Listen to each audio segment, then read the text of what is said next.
Ladies and gentlemen, welcome back to Gaming with me, Tony Mo. We're back here, once again, hanging on the Hangar module. It's Sunday, and it's time for some more Star Citizen. Now, we're back here in the Freelancer. It was updated. You can see it has a new windscreen, much greater visibility. Big fan of the changes they've made on it, but we're not going to spend too much time talking about the Freelancer, because I already showed it off. You know, they changed the windscreen. That's wonderful, but there's really no other detail that we need to go into there. Not to mention that I think the lighting may be bugged inside of my Freelancer. I should also mention that this is not actually my Freelancer anyways, but yeah, there's a bit of a weird bug with the lighting.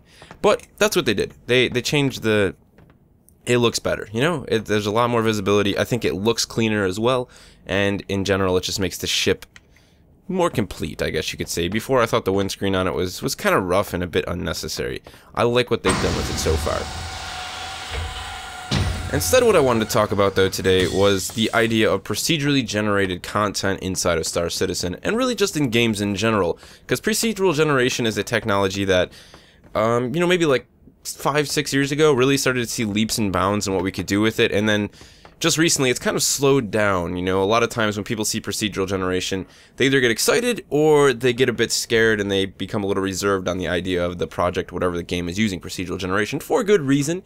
It's something that we still haven't mastered, but it's something that has massive benefits if we can understand how to make it function properly inside of a game.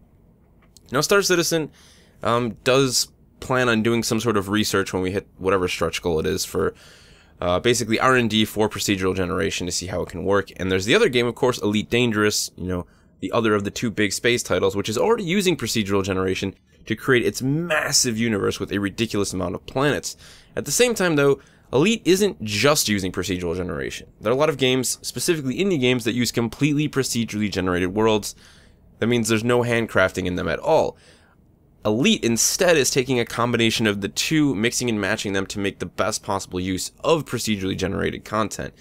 Now, I've been trying to do some research on procedural generation to see what the costs were like for developers, and I wasn't able to really find any hard numbers, so I'm assuming that it really isn't any more costly than building an engine from scratch. In fact, it's probably cheaper because you don't have to pay as many artists as you would have to, essentially, to create the same amount of content.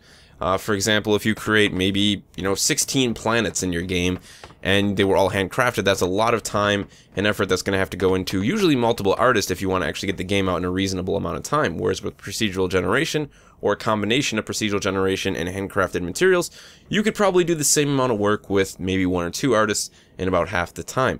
So there are benefits in terms of the amount of content that you can create and the amount of time that it will take.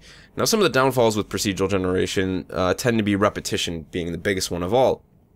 The idea that you're going to have content that is the same, that is going to be repeated, even when you start talking about something in the case of Star Citizen, which may be procedurally generating entire solar systems or planets to explore with something like the Freelancer, for example. You know, we do know that after launch there will be things added into the game. If they could find a way to make a procedural generation system work in their favor, though, they could technically procedurally generate multiple planets. I mean, even if you just think of it this way, if you could just procedurally generate one of each type of planet in terms of biome and conditions, so one snow planet, one jungle planet, one forest planet, one water planet, procedurally generating all of those, they would be able to remain completely different because they're different biome types, and at the same time you'd be able to get, you'd be able to craft them very quickly. So the real issue with procedural generation is what I said. It's the idea of repetition. Now, that's where the idea of combining procedural generation with handcrafted comes in, where you procedurally generate, for example, let's say a large chunk of a planet where you're going to allow the player to explore. You're not going to let them explore the whole planet, but there's a landing zone and there's an area that you are going to allow them to explore. It's going to be filled with things, objectives and enemies, monsters, aliens, whatever it may be for them to explore, to fight against, to survive against, however you would like to do it. So what you would then do, though, is you would place unique objects that were handcrafted within that procedurally generated world. So you might procedurally generate something like the terrain, certain pieces of foliage, the fauna and things like that, trees and brush. But then you'd go in and possibly add buildings or ruins or things of that nature. Again, you're still mixing in the handcrafted element, the things that you might want the player to directly explore or come in contact with on a much deeper level are handcrafted, but you have all of that terrain, you have that large world that didn't require an artist to go and paint and model and design every single inch of, consuming all of that time. And you know, at the end of the day, it's not really about, okay, you know, we don't want to have to pay the artist. It's more about creating a large amount of content quickly. Because at the end of the day, it's a 50-50 split. There's an article I'm going to link over on Game of Sutra that I want you to check out. It was a developer who's also a student, did some research on the idea of procedural generation within the Bulletstorm universe, Bulletstorm games, not the Bulletstorm universe, Bullet Hell, sorry, is what I should say. Yeah, you know, the side-scrolling bullet hell shooters. There's bullets everywhere. That's why they call them a bullet hell. And he messed around with procedural generation, and you know, it's more of an article of him basically admitting that he didn't quite understand the difference between the two, and I think that's the way with even a lot of seasoned developers. But he did in fact go out and ask people, you know, for their opinion on what they wanted, more content or more handcrafted content, and it was a pretty even split. A lot of the hardcore people wanted more content for the most part, but at the same time there were people who were casual at the same time who wanted both. They said, you know, I would like to have both. I'd like a lot of content as well as well-crafted content. So I think when we can strike a balance between those two using procedural generation, that's where we're going to start to see we're going to be able to reap the benefits. Developers are going to be able to reap the benefits of procedural generation. So of course, inside of Star Citizen, I mean, what could this mean for them? Currently, Star Citizen, they are handcrafting everything. I mean, we've seen some of the mining planets that they've showed off. That was all handcrafted. Obviously, there's a lot of positives when you talk about handcrafting things, more so than procedural generation a lot of the time.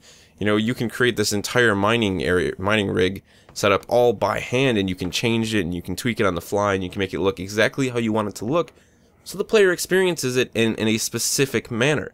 And that's great. You know, that is how video games have been made for decades upon decades, and it is definitely the best way to make a piece of content, but it's not always the most practical.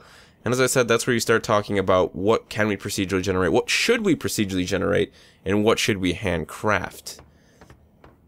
It's a very gray area with the amount of skill that we have in procedural generation right now. If you look at a game like No Man's Sky, for example, which if you have no idea what that is, I'll have a trailer linked in the description below, is also the website. It's being made by Hello Games, the same people who brought us Joe Danger. They're creating a game that is entirely procedurally generated, but they're attempting to do it in a way where nothing is repeated. So basically the idea is they're creating all of these assets inside of this engine in advance, and they're giving it all of these different potential branches that it can take. They're giving it a lot of options when it decides, when it computes, and when it's, you know, actually starts to procedurally generate things. It has just millions and millions of possibilities that it can generate to make things completely random. And they're procedurally generating everything. I mean, down to the fish that you might find in the water itself, the amount of oxygen that's in the water, the amount of oxygen that's in the air, the content of the soil on the planet you land on. They are going absolutely crazy with it. And I hope that they're going to be the team that starts to make people realize just how good procedural generation can be.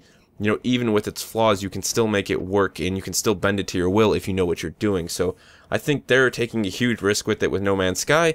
I think Elite is taking a huge risk with procedural generation, and I have a lot of faith in David Braben over there that he is going to really, you know, pull that one off, and I think they're going to be able to create a massive universe in Elite that is very well crafted.